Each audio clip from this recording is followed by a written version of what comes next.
네, 매일매일 각 분야 전문가들과 함께 생활 속 다양한 궁금증 해결해 봅니다. 도로교통공단에 따르면요, 최근 5년 빗길에서 발생한 교통사고가 총 7만 6천여 건, 특히 7월에는 장마 등으로 비가 자주 내리면서 연간 발생하는 빗길 교통사고 중 가장 많은 사고량이 발생했다고 합니다. 자, 올해 장마 기간도 길고 강수량도 예년보다 많은 상황이죠. 도로에서 안전하게 장마철을 날 수 있는 방법 자세히 알아보도록 하겠습니다. 자, 방송 들으시면서 자동차와 관련해 궁금한 점 있는 분들 정비부터 운전 방법 또 트렌드 뭐든 좋습니다. 선착순으로 상담 진행되는데요. 이미 많은 분들께서 상담 문자 보내주고 계십니다. 서둘러 주시고요. 단문 50원 장문 100원의 정보 이용료가 부과되는 문자 메시지로 질문 보내주시면 됩니다. 샵 0945번이고요. 또 애플리케이션 사용하시면 댓글창을 활용하실 수 있습니다. 자, 그럼 함께 말씀 나눌 분 모셔보죠. 대림대 자동차과 김필수 교수와 함께합니다. 안녕하세요. 네, 안녕하세요. 예. 네. 비가 너무 많이 많이 내립니다. 와요. 예, 어제 밤에도 밤새도록 내리고요. 예. 지금 방송국 오면서도 이 빗길이다 보니까 또 많이 쏟아지다 보니까 예. 또 가장 조심해야 되는 게 보통 차로 중에서 편도 1차로하고 끝에 차로가 위험해요. 예. 왜 그러냐면은 가운데가 좀 올라와 있어서 물이 양쪽으로 빠지거든요. 예. 그러니까 1차로 같은 데는 물이 고여 있기 때문에 그렇습니다. 달릴 때 이 수막 현상이 생기면서 미끄러지는 현상. 예. 그래서 굉장히 위험한 부분이 중앙선 많다. 넘을 가능성도 있고요. 맞습니다. 예, 예. 네. 빗길에는 차가 막혀서 자동적으로 감속 운전을 하게 되지만 널널한 도로에서는 감속 운전이 더욱 필요할 것 같은데. 그렇습니다. 항상 말씀드리죠. 예. 30% 속도 늦추세요. 앞뒤차의 간격 2배로 늘리세요. 이런 말씀 많이 드리거든요. 예. 그리고 상급 운전, 급출발, 급가속, 급정지를 좀 삼가하세요. 이런 말씀 드리는데 왜냐면은 타이어 상태가 좋다 하더라도 결국은 빗길 위에 달리게 되면은요. 우리가 타이어 트레드라고 해서 홈의 깊이가 깊을수록 좋은 것이 뭐냐면은 차가 달릴 때 물이 그 고를로 들어와가지고 빠져나가는 구멍들이에요. 예. 근데 차가 밋밋하다 보면은 마모가 많이 되다 보면 이런 이 물이 빠지는 통로가 없어지면서 더 미끄러지고 있고 그렇죠. 또 설사 좋은 타이어라 하더라도 비가 많이 오는 상태에서는 수막 현상이 생기면서 예. 미끄러집니다. 그러면 제어가 안 되고 차가 돌아간다든지 그렇습니다. 또 중앙차를 넘어간다든지 하는 예. 부분이 있어서 일단 가장 중요한 것은 시야 확보, 와이퍼가 잘 움직이고 멀리 볼 수 있어야 되고요. 앞뒤차 간격 2배, 속도를 한 30% 늦추고 예. 또 전조등을 다 켜시는 거 이게 가장 중요하다고 볼 수 있죠. 그렇습니다. 장마철 비가 많이 내린 지역에서는 그 포트홀 네네. 조심하라고 하는데 예. 포트홀이 정확히 뭡니까? 포트홀이라는 건 아스팔트에 뚫려 있는 구멍이라고 생각하시면 돼요. 예. 우리가 차 운전하다 보면 갑자기 밑에 구멍 때문에 핸들을 확 꺾는 경우 있거든요. 예. 이게 언제 주로 생기냐면은 겨울이 끝날 때 이 날씨가 추워서 바닥이 얼었다가 풀릴 때 또 이렇게 비가 지금 많이 왔다 안 왔다 할 때 있죠. 아스팔트가 오래되게 되면은 사이사이에 물이 스며듭니다. 예. 그러면 물 자체나 또는 얼음 같은 것들이 겨울에는 이 사이사이에 얼면서 이게 틀어지면서 가운데 구멍이 생겨서 뚝 빠져버려요. 아스팔트가요. 예, 예. 그게 바로 포트홀이거든요. 근데 이 포트홀이 조그만 경우에는 그냥 덜컹거리고 넘어가서 깜짝깜짝 놀라지만 큰 경우에는요. 타이어가 빠지면서 타이어가 파열된다든지 알루미늄 휠 같은 것이 찌그러지거나 깨집니다. 그렇군요. 예. 굉장히 안전사고가 위험성이 있기 때문에 특히 이 장마가 끝난 다음에는 지자체 이런 데서 포트홀이라든지 이런 거 수리를 제대로 안 해주게 되면은 바로 이게 사고로 이어질 수 있다 이렇게 볼 수가 예. 있습니다. 아니 빗길 도로에서는 그 앞에 있는 웅덩이 깊이를 파악하기 어렵잖아요. 어렵죠. 앞에 차를 보고 파악을 해야 됩니까? 그렇습니다.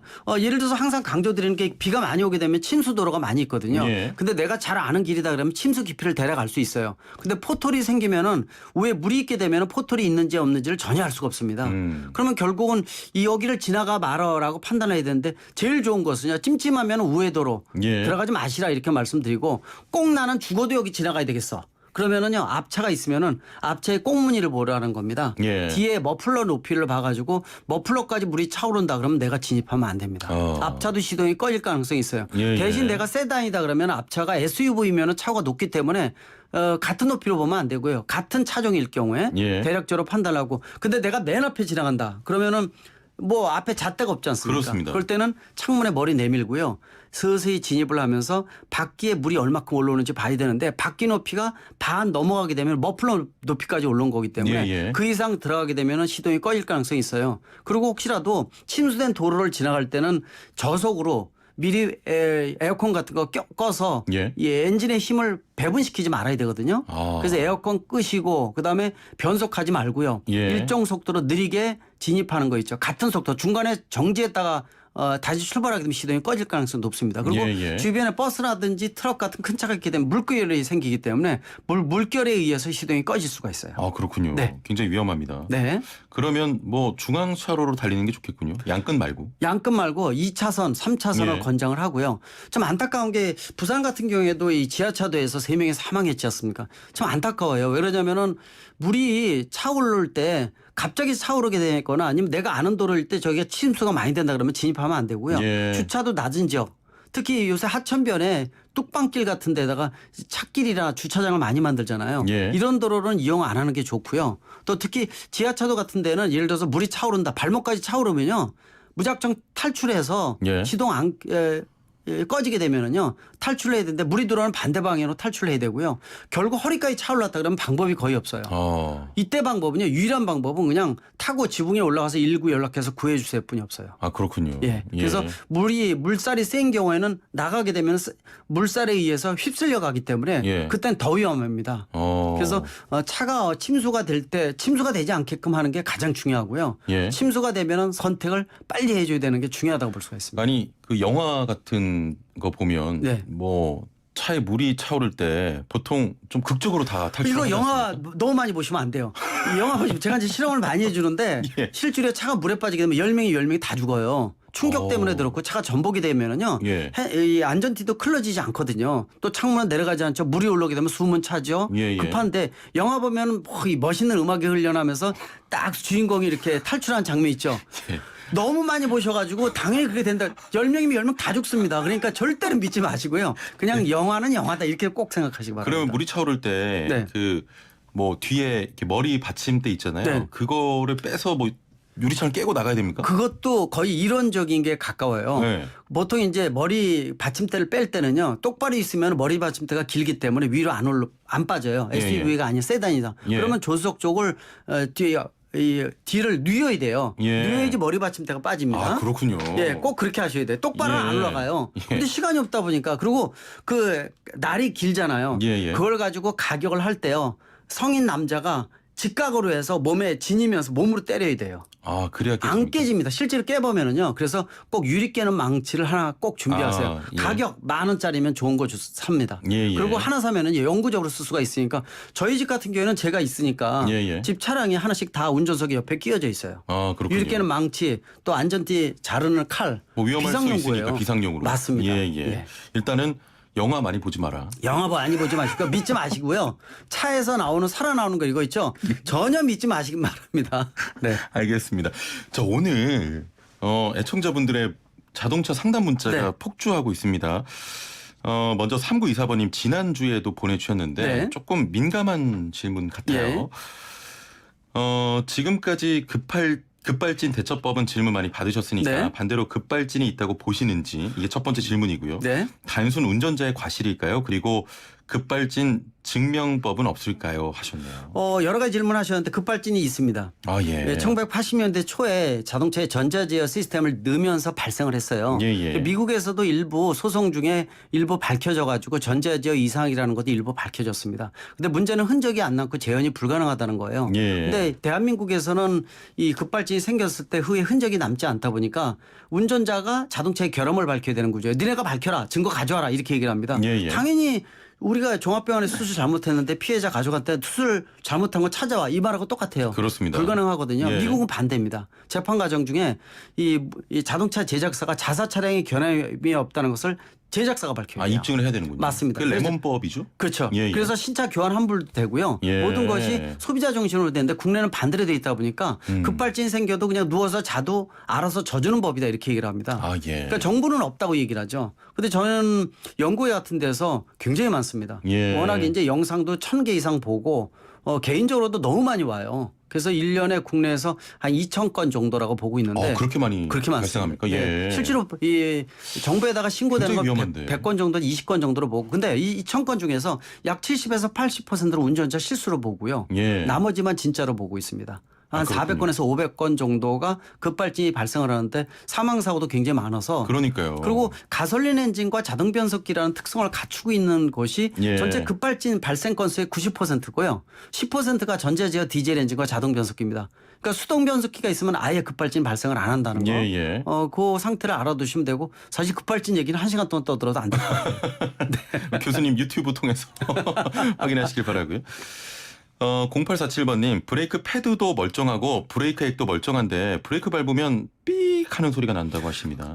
이것이 소리가 생기는 게요. 특히 이제 비가 오거나 습기가 있거나 이런 날 더 생기는 차들이 있어요. 예. 근데 출발할 때 생기고 약 5분에 없어지죠. 예. 이거 정상입니다. 괜찮습니다. 아, 정상이군요. 몇 번만 생기는 건 괜찮고요. 예. 또 습도에 따라서 패드하고 라이닝 자체가 마찰을 할 때 소리가 생길 수가 있어요.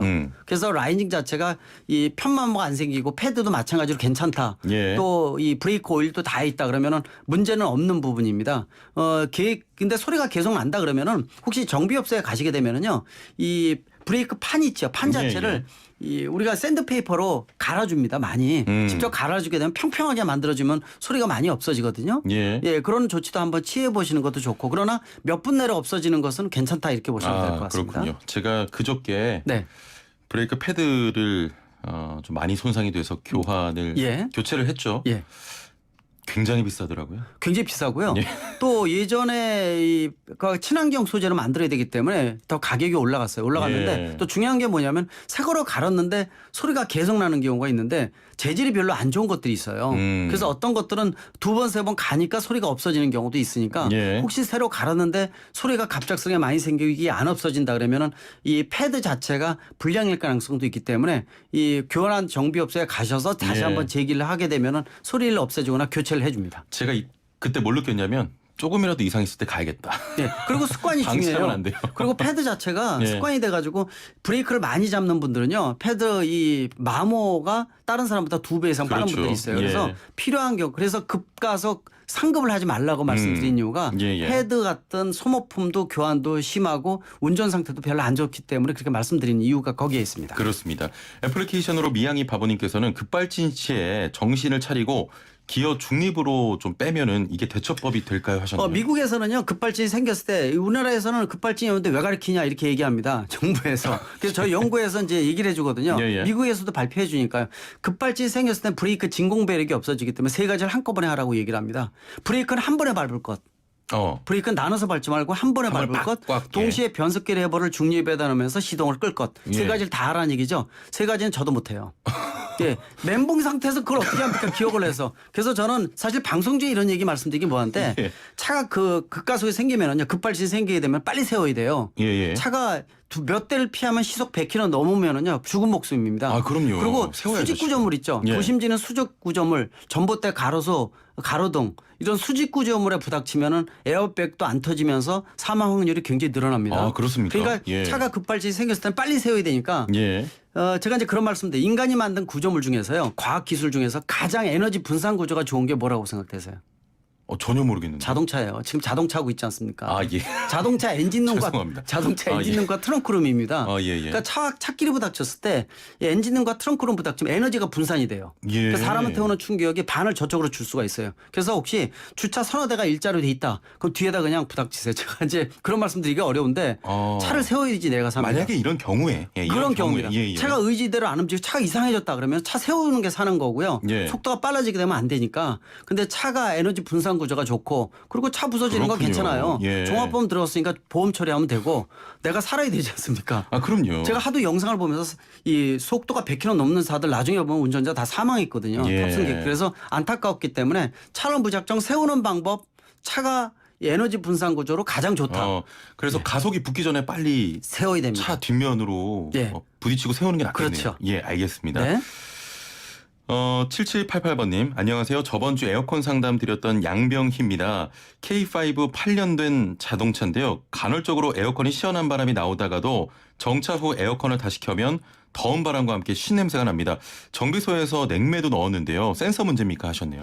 이거는 다시 한번 점검 받으셔야 되는데 만약에 네. 그 정비업소에서 이거를 못 잡는다 그러면 다른 정비업소 가셔야 돼요. 에어컨 전문 잘 보는 데들도 있거든요. 예. 일반적으로 냄새가 많이 난다는 얘기는 에어컨 필터 바꾸셔야 되고요. 바깥 외부에서 유인 모드로 공기가 들어올 때 들어오는 라인 자체에 곰팡이라든지 이물질 같은 것들이 있는 겁니다. 예. 속에 보면 낙엽도 들어가 있고 또 습기가 마르면서 곰팡이 냄새도 많이 생기거든요. 그래서 에어컨 필터 말고도 들어오는 통로를 이 스프레이 요새 청소용 많이 있거든요. 스프레이 예. 뿌려가지고 완전히 청결하게 바꿔주고 바닥 매트도 한번 털어서 안에 있는 냄새가 없어야지 실내 순환 모드로 돌려주게 되면 공기가 돌면서 안에 있는 바닥에 올라오는 냄새까지도 올라오는 경우도 있어요. 예. 그리고 에어컨 자체가 시원한 바람이 안 나온다라는 얘기는 예를 들어서 에어컨 냉매라든지 그런 여러 가지 문제가 서너 가지가 있거든요. 그거는 정비업소에서 만약에 못 잡는다 그러면 정비업소가 실력에 문제가 있는 거니까 예, 예. 다른 정비업소 한번 이용하시면 더 좋을 것 같아요. 그렇습니다. 7968번님. 아까 전에 급발진 네. 시에 세 가지 동시에 못하면 순서라도 좀 알려달라고 하시네요. 제가 유튜브에서도 몇 번을 강조를 했어요. 예. 그래서 유튜브에서 자동차 급발진이 생겼을 때 사는 방법. 살아나는 방법. 예, 얼마 예. 전에 가장 이슈가 됐던 게 이 기흥 IC에서 판교 IC까지 3분 그럼요. 동안 예. 급발진 생기고 굉장히 인터넷에서 유명한 난리가 났었습니다. 영상이었죠. 예. 그 3분 동안 급발진 생겨서 그 사람 다 살았고 가족도 전혀 무사했거든요. 굉장히 침착하더라고요. 침착하고요. 근데. 예. 삼촌한테 전화 걸어가지고 방법 뭐냐? 예. 그 잘했어요. 잘했는데 세 가지는 다 못했는데 이 한꺼번에 순서는 없습니다. 순서는 없고요. 브레이크를 한꺼번에 밟으면서 세 가지는 어느 걸로 먼저 해도 상관없어요. 아. 문제는 시동을 끈다는 얘기는요. 핸들 자체가 어느 정도 굉장히 딱딱해져요. 예. 방향 들리기도 힘들기 때문에 끝에 차선에서 시동을 꺼야지 1초선에서 시동 껐을 때는 문제가 생길 수도 있거든요. 근데 일단 차가 빠르면은 사고의 가능성이 높고 그렇습니다. 사망 확률이 높아지기 때문에 예, 예. 오늘 역시 급발진 관심이 굉장히 많으신 것 오늘 같습니다. 급발진에 대한 질문도 많이 들어왔고요. 네. 정말 다양한 질문들 하셨는데 오늘 다 상담 못 해드림에 대단히 좀 죄송합니다. 벌써 시간이 이렇게 됐네요. 그래. 하나도 없었는데. 왜 없다고 말씀하세요? 예, 오늘 말씀 여기까지 듣겠습니다. 감사합니다. 네, 고맙습니다. 네, 대림대 자동차과 김필수 교수와 함께했습니다.